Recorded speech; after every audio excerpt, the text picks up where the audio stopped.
აი, მოგესალმებით. ამ ვიდეოში მინდა გესაუბროთ, სანამ Arduino-ზე მიხვალთ და უშუალოდ ხელით დაიწყებთ აწყობას, როგორ შეგიძლიათ ესეთი პროექტების შექმნა ვირტუალურად. ამისათვის არსებობს სპეციალური საიტი Tinkercad-ი, სადაც შეიძლება შეიქმნას 3D დიზაინებიც და ელექტრული წრედები Arduino-ს პროექტებით. შეგიძლიათ ნახოთ სხვისი ნამუშევრებიც. ასევე ზოგადად რა არის Arduino, რომ ვიცოდეთ და Arduino-ს პროექტებზე გარკვეული ინფორმაცია გქონდეს, გეტყვით, რომ ჩვენ გვაქვს ესეთი მობილური აპლიკაცია Arduino tutorial. მოდი ინგლისურად გადავალ და სახელი აქაც არ მეწერია. Play Store-ში რომ ჩავწეროთ, გაჩვენებთ ახლა აქ როგორ ვეძებთ. აი აქ ძებნაში, სხვათა შორის ბევრი რომ არ ეძებს, მაინც და მაინც არც აგდებს. Arduino tutorial G. ესე ქვედა ხაზებით მაქვს ატვირთული. თუ ასეც არ მომიგდო, აი, ამომიგდო. აი ეს არის, თუ თქვენთან არ მოაგდებს ესე, უნდა ჩაწეროთ დეველოპერის სახელიც, ესე მიწერიათ ამარა გოგოლაძე. და ესე შეგიძლიათ მოწეროთ, მხოლოდ Android-ებისთვის გვაქვს ატვირთული. და აქ Arduino tutorial-ის აპლიკაციაში გაიცნობთ ინფორმაციას, თუ რა არის საერთოდ ეს Arduino. ეს არის ღია წყაროს მქონე კომპიუტერული პლატფორმა, კომპანია, პროექტი და სამხარებლო დაწესებულება. ანუ თვითონ კომპანიასაც ასე ქვია Arduino-ს სახელი, რომელმაც შექმნა ეს და აწარმოებს მიკროკონტროლერებს. გააჩნია პროგრამული უზრუნველყოფის გარემო.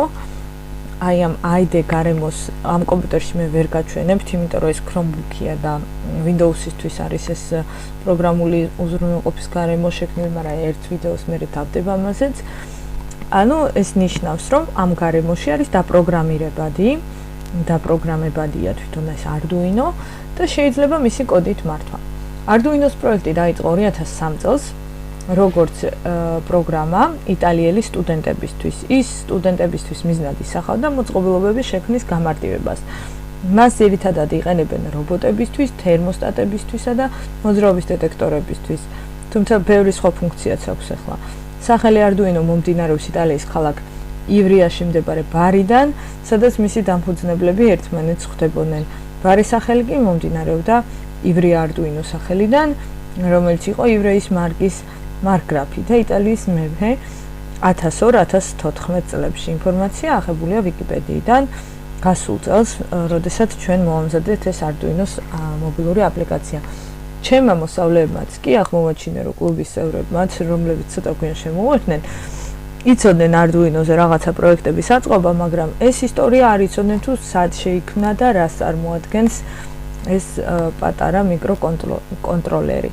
ამ Arduino-ს აპლიკაციაში კიდევ არის სხვადასხვა პროექტები, რომელსაც ესეთი კოდებიც აქვს და სქემებიც, შეგიძლიათ რომ გამოიყენოთ ასაწყობად და კიდევ კარგი რა არის, იცით, ზუსტად ამ კოდით აწყობილი პროექტის ვიდეოც გვიდევს ხოლმე, ახლა ეს თუ არ გაიხსნა, მეორე მაინც გაიხსნება, აი, სერვოძრავზე მაგალითად, მოსწავლემ რომ ააწყო, გადავიღეთ ვიდეო ზუსტად ამ კოდის მეშვეობით და სქემის მიხედვით. და ესეთი ის გეგმა მქონდა, რომ ყველა პროექტზე გამეკეთებია, მაგრამ იმდენად სწრაფად განვითარდა მოვლენები და იმდენი მასალები აღმოჩნდა მე ინტერნეტში. რა ვიცი, აი დიდად ვეღარ დავინახე ამისი საჭიროება, რომ ქართულ ენაზე ყოფილიყო. ანუ ყველაზე მნიშვნელოვანი ეს აპლიკაცია რატომაც წამოვიწყეთ, ის იყო, რომ კოდის განმარტებები გვაქვს ქართულ ენაზე მიწერილი. თან ბავშვებს უნდათ მობილური აპლიკაციების შექმნა რომ ესწავლათ და ასეთ აი ამ აპლიკაციაზე მუშაობდი, თუ ასწავლდი როგორ იქნებოდა და უბრალოდ ახლა ხელოვნურ ინტელექტსაც რომ ვკითხოთ ChatGPT-ს გვითარგმნის კოდს და გვიმარტავს ჩვეულებრივად და ფაქტობრივად ამის საჭიროება განვითარების აღარ იყო. მაგრამ აი ესე როგორც საწყის დონეზე ვიღაცას თუ სურვილი აქვს რომ ქართულად გაეცნოს, შეგიძლიათ გამოიყენოთ, ასევე აქ არის ზოგიერთ სენსორზე ინფორმაცია, ლავტავშოთ ლედნა თუ რას წარმოადგენს და შეგიძლიათ ამასაც გაეცნოთ. რეკლამებიც კი არ გვაქვს დამატებული, არ გადაგვიტვირთავს ეს მობილური აპლიკაცია. ეხლა რა უნდა გითხრათ, მთავარი მიზანი რა გვაქვს ამ ვიდეოს ჩაწერისას, რომ გესაუბროთ Tinkercad-ზე. ეს არის ვებგვერდი, რომელიც ბევრმა იცის, რა თქმა უნდა. ამას იყენებენ ყოველთვის, როდესაც Arduino-სთან მუშაობენ, თითქმის ყოველთვის შეიძლება ამის გარეშეც რომ იმუშაოთ. თავარია გქონდეთ ის პროგრამირებადი IDE გარემო, რომელიც აი ახლა მე მაგალითად თუ კი Chromebook-ში ვაკეთებ, ნახეთ, აი ასეთ დონეზე მაქვს, ანუ თქვენც თუ Windows-ი არ გაქვთ კომპიუტერში, Linux-ზე ან სხვა ჩემსავით Chromebook-ი თუ გაქვთ, შეგიძლიათ გამოიყენოთ Arduino საიტი, სადაც შეხვალთ თქვენი ანგარიშით, თუ არ ხართ დარეგისტრირებული, დარეგისტრირდით Google-ის აკაუნტით, ასევე უნდა დარეგისტრირდეთ აუცილებლად იმასაც Tinkercad-ზე. და აქ უკვე არის სპეციალური გარემო, სადაც შეგვიძლია ჩავწეროთ Scratch-ი, ანუ კოდი უნდა ჩავწეროთ. და მე როდესაც Arduino-ს დავაერთებთ ფიზიკურად კომპიუტერთან სპეციალური კაბელით, აი ამ კოდის მეშვეობით დაიწყებს მუშაობას. უბრალოდ აქ არის გარკვეული შეზღუდვები, რომ დღეში 20-ზე მეტს ვერ გავუშვებ.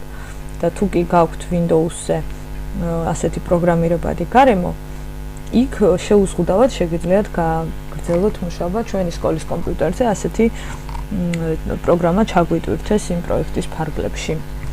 ეხლა რა უნდა გითხრათ, 3D დიზაინებზე მე შეიძლება რომ ჩაწერო ვიდეო, მაგრამ უფრო მეტად Arduino-ზე დავიწყებთ, ამიტომ აქედან უნდა ავირჩიოთ წრედები.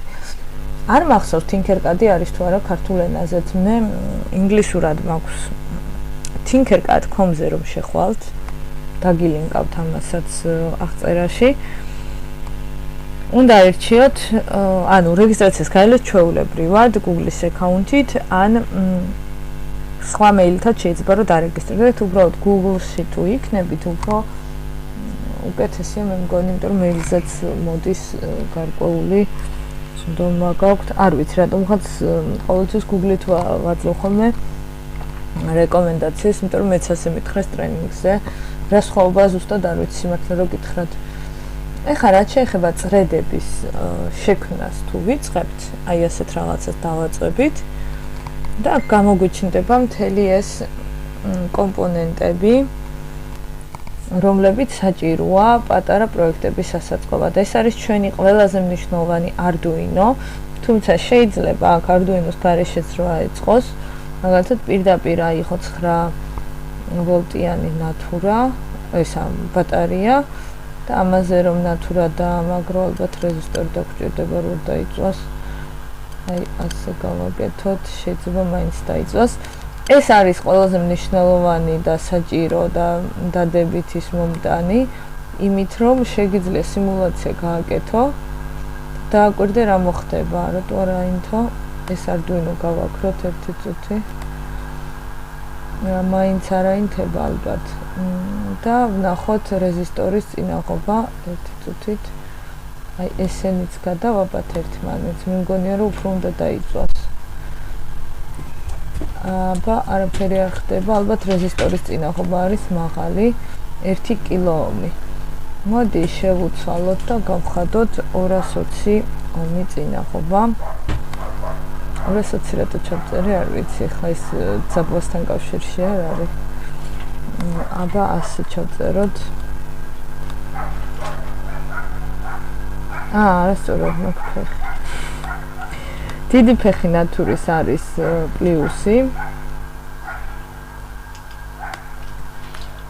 ანუ ეს უნდა მოდიოდეს აქეთ, ანუ თვითონ ის ისე იყო სქემა მოცემული, რომ არც მიფიქრია, რომ შემომეტრიალებია, აი ეს. არა მოვჭრინე ამას, იყოს. ხო, აი ნახეთ, ეს არის დაბალი წინაღობა, ძახილის ნიშანს გვიწერს, რომ აი შეიძლება აი თლად უსაფრთხოდ არ არის, ამიტომ ჩვენ თუ გავზრდით ამ რეზისტორის წინაღობას და მოდი 200 ჩავწეროთ. ან ძალიან ოდნავ გაანათებს, ან აღარ გაანათებს, მაგრამ ნათურის დაწვის საფრთხე არ არის. აქაც იგივე ძახილის ნიშანია. მაშინ ცოტა კიდე გავზარდოთ წინაღობა 300-მდე. კიდევ ასე არის. უბრალოდ შეიძლება არ არის რეკომენდირებული, მოდი წავიკითხოთ რას გვიწერს. ხო, აი ეს იყო, რომ წინაღობა იყოს საჭირო უფრო მაღალი, იმიტომ რომ ეს ელემენტი არის 9 ვოლტი ძაბვის. Arduino-s პროგრამა შეგვიძლია გამოვიყენოთ, აი აქ აწერა 5 ვოლტ ძაბვაზე, 3 ვოლტ ძაბვაზე. ანუ ჩვენ შეგვიძლია ხა ეს კაბელები და ეს მოხსნათ საერთოდ ბატარეა ელემენტი და აი ეს მინუსი შევაერთოთ ground-ში, იმიტომ რომ უარყოფითი მხარი აქვს Arduino-ს ground-ში და ეს ნატურა დავაერთოთ 5 ვოლტზე, იმიტომ რომ 3.3-ზე ალბათ საერთოდ არ აინთება, შეიძლება აქაც არ აინთოს. აი ცოტათი აინთო. აბა ვნახოთ 3.3-ზე რა მოხდება. კიდე უფრო დაბალი ძაბოა და სავარაუდოდ აი ოდნავ მაინც აინთო. თუ ჩვენ წინაღობას შევამცირებთ საგრძნობლად, მაგალითად 50 ჩავწეროთ, შეიძლება გადაიწვას რომელიმე, არა ჯერ არ გადაიწვა. საერთოდ რომ 0-ზე დავიყვანოთ, აი გადაიწვა ნატურა გადაიწვა. ხანდახან ხდება რომ Arduino-ც იწვება. აი მოდი პირდაპირ შევაერთოთ ეს Arduino-ზე და 5 ვოლტზე შევაერთოთ, ვნახოთ რა მოხდება. ხო, ნატურა გადაიწვა მხოლოდ. კი ბატონო. უბრალოდ საზიანო არის ის ენერგია წრეებში რომ იკვრება, თვითონ Arduino-საც აზიანებს უკან რომ უბრუნდება. კარგით, ეხლა რა უნდა გაჩვენოთ? აქ შეგვიძლია ავიღოთ დაფა და დაფაზეც ვიმუშაოთ, გინდა ნატურით, გინდა სხვა კომპონენტებით. მაგალითად, ჩვენ აქ გვაქვს ღილაკიც, გვაქვს აი basic ელემენტების გარდა მე ყველას ავირჩევ, რომ პიეზო ელემენტიც არის, რომელიც სასიგნალო როლს ასრულებს. ჩავწერ პიეზოს, აი ეს არის პიეზო ელემენტი. აი ასე და არის კიდევ ულტრასონიკი მაგალითად. აი ეს კომპონენტები შეგვიძლია გამოვიყენოთ სხვადასხვა წრედის შესაქმნელად. აქ ახლა უბრალოდ რომ დავაერთოთ ეს პიეზო, შეიძლება ესეც გადაიწვას რეზისტორის გარეშე. არა, ამას ხმა აქვს. ესე იგი გათვლილია 5 ვოლტი ძაბულაზე ჩვეულებრივ. და აი ხმა აქვს რაც ნიშნავს, აქ უჩნდება ესეთი, ეხლა მე მიკროფონი მაქვს შეერთებული, ხანდახან თვითონ საიტსაც აქვს ხმა ისეთი, როგორც ექნებოდა პიეზოს დაახლოებით. ანუ დანარჩენს თქვენ ალბათ თქვენითაც იპოვით აქ, ხო, მაგრამ მე უნდა გაჩვენოთ მზა პროექტები, რომლებიც არის ThinkerPad-ზე. ესე იგი, აქ რომ დაათვალიერებთ კომპონენტებს და თქვენით დაიწყებთ აწყობას, ეს უკეთესია, ყოველთვის ამის რეკომენდაციას ვაძლევ ხოლმე ბავშვებს, მაგრამ ხანდახან არის რომ მე თვითონაც ვეძებ, აი მაგალითად საქართველოს 3D მოდელით ვიპოვე, სხვისი გაკეთებული, იმიტომ რომ ჩემთვის ცოტა შრომატევად იქნებოდა მაგისი აწყობა, ეხლა 2 დღეში მინდა რომ დავბეჭდო. აი აქ მე უნდა ჩავწერო რაიმე პროექტი, მაგალითად ულტრასონიკით თუ მინდა რაიმე პროექტის მოძებნა, გადავალ წრედებში. აქ პირველი ყოველთვის 3D დიზაინია და 3D დიზაინში შეიძლება ულტრასონიკ სენსორისთვის რაღაცა ის იყოს, აი ეს მაგალითად გარედან ანუ ასეთი დაბეჭდილი მასალა, რომელიც დაიცავს ამ სენსორს და რაღაც შეფუთვასავით გაუკეთებს, მოკლედ ესეც აუცილებლად არ არის, მაგრამ თუ დავუშვათ 3D პრინტერიც გაქვთ და გაქვთ ასეთ სურვილები, შეგიძლიათ ეძებოთ 3D დიზაინებშიც, მაგრამ ჩვენ როდესაც ესე წრედებს ვეძებთ, უნდა ავირჩიოთ აქაც წრედები, ეს სირქვიც რა წერია. ამ ნაწილში არის უამრავი პროექტი, რომელიც ახლა ცოტა ჩატვირთვას საჭიროებს, მაგრამ აი ასეთი რაღაც პროექტები გამოჩნდება და მე სხვათა შორის მოვიწყდება ხანდახან ჩემი პროექტების დასაჯაროება. ხა რო გითხრათ, რომ ჩემი პროექტები სავსეა, ეს ThinkerPad-ი მოგატყუებთ, შეიძლება 2-3 პროექტი დაიძებნოს, თან ეს არის teacher-ის აკაუნთი, მანამდე პირადი აკაუნთითაც ვაკეთებდი რაღაცებს და ბევრი რაღაცა მაინც გადაკეთებული მაქვს სხვისი პროექტი. ასე რომ რა ვიცი, აი აქ რომ ეძებოთ, ალბათ უფრო სასარგებლოს იპოვით, თუმცა ყოველთვის უნდა გადაამოწოთ. აი მაგალითად მოგვეწონა ეს პროექტი დავინტერესდით. შეიძლება არც იყოს ეს პროექტი დასრულებული ფორმით გაზიარებული. ულტრასონიკ სენსორი ასაკეთებს, ესე იგი წინ არსებულ ობიექტებს აღიქვამს და აგზავნის სიგნალს რა მანძილზეა მისგან.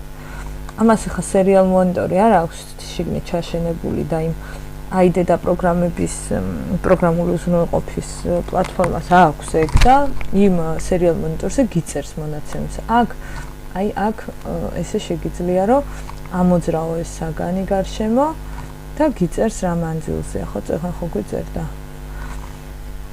აი აქ რო დავაწვევით, მაშინ მუშაობს ულტრასონიკ სენსორი. აი ასე. აი ახლა გვიწერს, ხო? ანუ იმ არეალში როდესაც ხდება, გვიწერს ინჩებსა და სანტიმეტრებში რა მანძილია ულტრასონიკ სენსორამდე ამ ობიექტიდან. ასე მუშაობს რეალობაშიც ეს ულტრასონიკ სენსორი. Arduino-ც ასეთია რეალობაში, ზუსტად იგივე პინები აქვს. ამასაც დაფა უბრალოდ განსხვავდება ხოლმე, გვაქვს ორნაირი, პატარა და დიდი დაფა და მთავარია დაფებზე დავიცვათ ხაზები და არა პირდაპირ ეს ასოები. ჩვენ მაგალითად ზუსტად ასეთი დაფა არ გვაქვს და ცოტა სხვანაირი გვაქვს, მაგრამ წრედები უნდა ვიცოდეთ დენი რა მიმართულებით გადის და იმის მიხედვით დავაწყოთ ჩვენს დაფაზეც. თვითონ Arduino-ს კომპლექტები უკვე თემუზეც დევს კი კარგახანია, 1 წელია. მეტიც eBay-ზე, რა ვიცი, თუ გამოწერაზე მიდგა საქმე, თითქმის ყველგან არის. AliExpress-ზე კი არა, ეს თურქული საიტი რომ არის, იქაც კი იყო თურქულ აპლიკაციებში. მოკლედ ძალიან ბევრგან არის, თუ მაინც მაღაზიაში გინდათ მიხვიდეთ და არჩიოთ, თბილისში არის ასეთი მაღაზია Edison Store და დაგში არ მახსოვს თუ აქვთ Arduino-ს კომპლექტები, აი ყაზბეგზე ასეთი კომპონენტების მაღაზიები არის.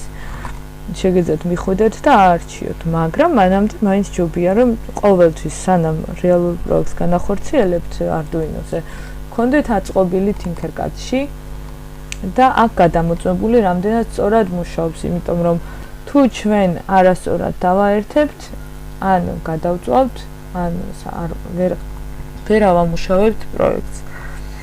შემდეგ რა თქმა უნდა ყურადღებით გავაკეთებთ. ჩვენ სკოლაში 11 Arduino-s კომპლექტი გვაქვს სხვა პროექტების ფარგლებში მიღებული და არც ერთი Arduino არ გადაგვიწვია, მიუხედავად იმისა, რომ 2 წელია ვმუშაობთ და ბავშვები არიან და რაღაცები ხდება, რა თქმა უნდა და ეს ნორმალურია რომ რაღაცა გაფუჭდეს.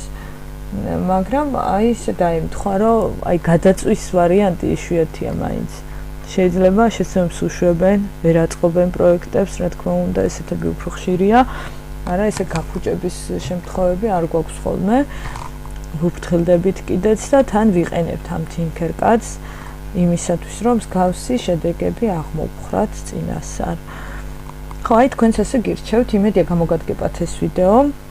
მადლობა ყურადღებისთვის, ესე ვიწერ ხოლმე ვიდეოებს, ხმას ცალკე ვიწერ, იმიტომ რომ ის screen recorder-ი ვერ ახერხებს ამ დეს. მადლობა რომ გვიყურებთ.